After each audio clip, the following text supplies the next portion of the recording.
Alan Quist, follow up. Yeah, well, that was a laundry list of 101 things, and what Tim Walz is saying is keep in mind what he means by balanced approach. All right, I'm gonna recommend that all of you translate the political jargon that's out here. And one of the things I try to do is avoid political jargon. I try to be straightforward. Here's who I am. You can agree or disagree. But translate what balanced approach means. What it means is tax hikes, okay? That's what it means. It means tax increases. What happens when you raise taxes? You harm the economy. When you harm the economy, what happens? Your employment goes down. Your employment goes down, what happens to tax revenue? Your tax revenue goes up, your welfare goes up, or your tax revenue goes down, your welfare goes up. The worst thing you can do in a slow economic time, last quarter we had 1.3% economic growth, terrible. The worst thing you can do is raise taxes. He advocates that. It's a mistake. Tim Walz. If you're making $1 million, I certainly do. The thing I would be very clear about, balanced approach is exactly what it says. It's about cutting wasteful spending, investing in the right things, and that's not jargon. And when I hear that I'm on the spending, I did ask for an increase in spending for blind veterans research. I did do that. I did ask for it to make sure we got Highway 14 done. I did that. I did ask that we not cut the budget for the National Institute of Health and the work they're doing on MS and some of the cancer research. I did that. But I did say, get rid of the second jet engine that's in there. Get rid of the wasteful spending. Hold people accountable. Let's cut the fraud, waste, and abuse out of Medicare, save that money, and reduce the costs that it costs to get people going. This country has always had a balanced approach. This country has always solved these problems. This is not insurmountable, but if you're going to get in, there's no negotiation. My opponent has already pledged to a DC lobbyist that he will not, in any case, raise taxes no matter if you're making $50 million a year, no matter if the greatest economic growth rate we ever had was after World War II. The top tax bracket was 91% then. Our next question will go first to Tim Walz. The issue of veterans benefits has entered into the discussion here in the 1st District. To balance the budget, difficult choices will have to be made. The question is, should veterans benefits be cut to help balance the budget? No. These are not entitlements. These are not benefits. These are earned for the sacrifice that people put out there. They either put themselves in the harm's way, both physically and mentally, or they put themselves behind in an economic situation. Also, when you invest in these people, our best and brightest and our most committed, like we invested at a time when the debt was 110%, we invested in the GI Bill after World War II and unleashed the greatest economic engine the world has ever seen. It's those very people. So no. And the fact of the matter is, we did not plan for this. We were told that this war that we've just entered the 12th year in by the Vice President of the United States would be weeks and not months, and that it would pay for itself with the oil revenues coming out of the war of choice in Iraq. None of those things happened. There is $4.7 trillion of cost added to this, plus the long-term effect of having to rebuild the Army and keeping folks in. So in this case, absolutely not. And what you'll hear is that when you see an ad that says Tim Walz is advocating for spending, you're dang right on the veterans. I am advocating for that. It's a moral responsibility. It's also a national security responsibility. But the point of the matter is, I'm also asking for efficiencies. I am the one that asked for the VA and the DOD, the 2 largest agencies of government. Why should we have 2 separate medical records? Why wouldn't they talk to one another to make sure that our veterans have a seamless transition? Why don't we make it more efficient so that not only can we deliver better and more accurate services, but we can do so cheaper at a savings to the taxpayer? That's why I am an absolute bulldog on these. Every penny we spend on veterans better be spent wisely, and it better have an outcome. That's why we need to make sure that we're not just getting by on traumatic brain injury, that we're not just bringing them back, giving them a GI Bill benefit without actually translating that into a job and a skill. So on this one, I absolutely hold firm. You'll see lots of people want to stand in front of veterans. It's who's going to stand behind them that really makes a difference. Alan Quist. Well, I'm delighted we have another question that we can agree on with regards to the answer.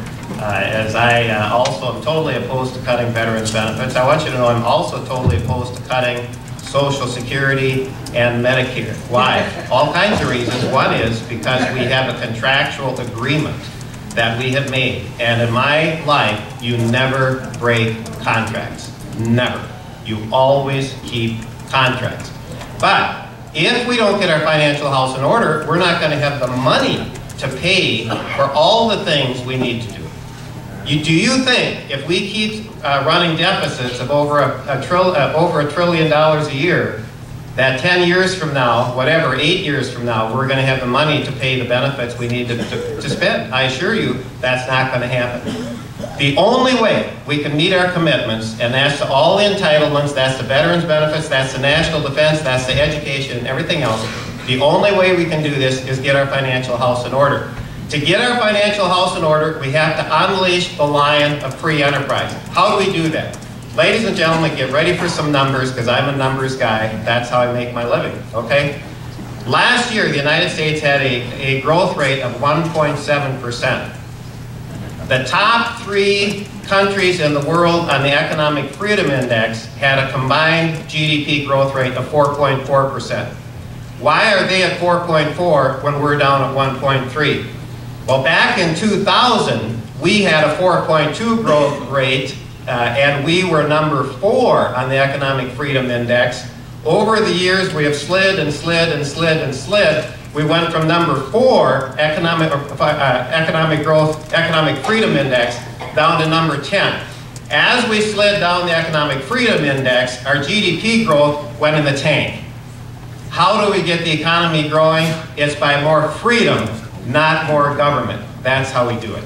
Tim Walz, the 1-minute response. Yeah, well, we're going to have to. I think most of you in here know, and I saw the looks on some of your faces, if you're not going to make veterans benefits and Social Security and Medicare more efficient, you're going to have a very, very difficult time, since that's the bulk of where things are at. The debt is being driven by the cost of Medicare, and one of the factors is on this. We pay far more than any other nation in the world and get less for that. We pay over 17% of GDP for health care, and we have yet infant mortality rates that are slightly better than Mexico and Bulgaria. We can do better in it, and so what we have to do is, when you look at these things, get the efficiencies in them, save, and make sure we're not paying insurance companies to move paperwork around instead of having private doctors with private citizens make the decisions to rule their health care. Those are the things that we can do. So I think on this, we need to be very clear. We're going to have to pay more for veterans benefits.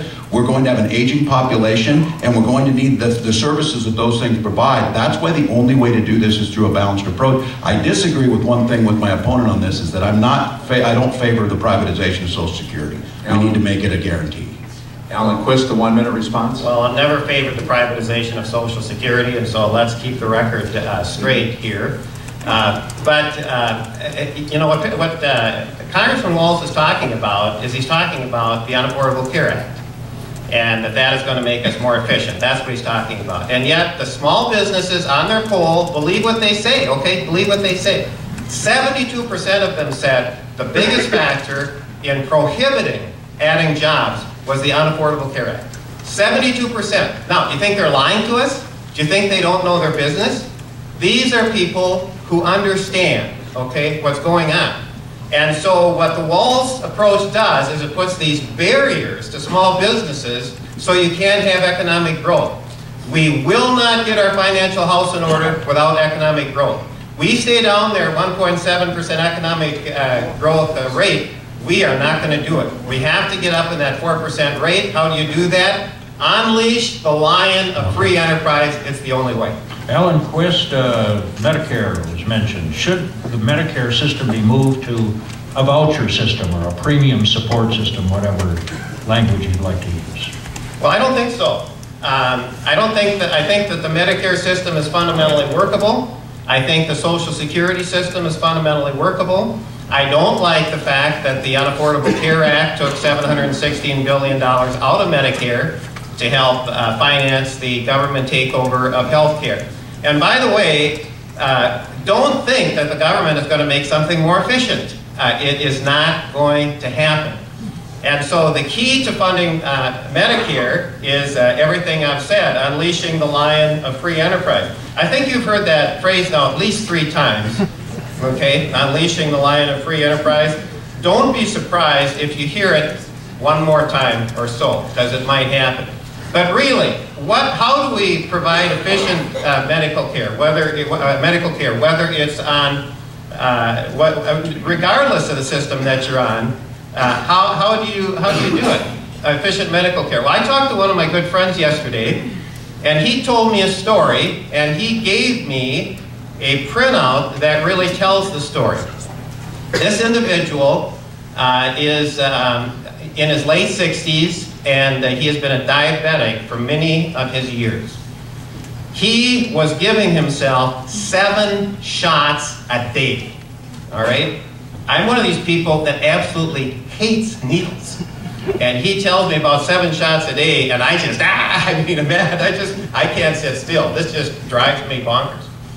So, last spring, his medical doctor said, the only thing for you is an insulin pump. I mean, 7 shots a day, this is terrible. Let's get you an insulin pump. Hate me, all the sense in the world. So he went to Medicare to get an insulin pump. Guess what? Took him about 3 months to get it. Why? They said because of the way the Unaffordable Care Act is being implemented, this is much more bureaucratic. It takes us much longer than it used to before, and I'll tell the rest of the story when I get a chance. Tim Walz, a voucher system for Medicare? No, absolutely not. Let me tell you a story and add a name to it. Dick and Sheila Weiser, they live in the Crescent, Minnesota. Their son Michael, since he was 8 years old, had Wilson's disease. That's what's called a pre-existing condition. Michael was not able to get on health care. Michael, at the age of 25, died in Las Vegas before he was able to get the health care he needed because his liver deteriorated.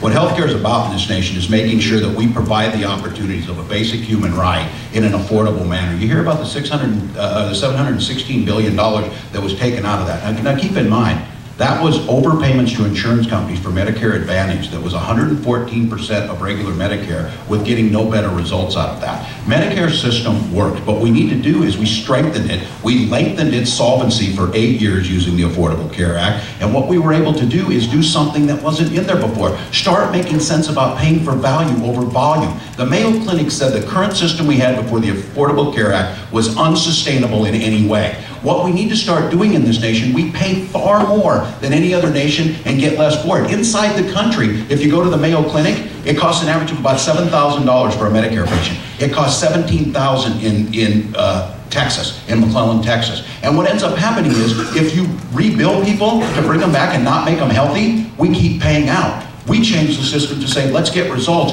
Let's go ahead and let competition pay the people who are doing it well, and let's make the rest of the country start to look like Minnesota and the Mayo Clinic, reducing healthcare costs, making sure we're paying for preventative screenings, making sure that a woman can get in and get a mammogram to make sure we're not paying for cancer after the fact. Make sure that's the way you go about it, and at the same time, closing that donut hole for seniors, making sure that those medications that my opponent was talking about become more affordable and are delivered there. Let's not let an insurance company bureaucrat make decisions that you and your doctor should be making. Private doctors, private hospitals, private insurance, but now they have to compete. Alan Quist, follow-up?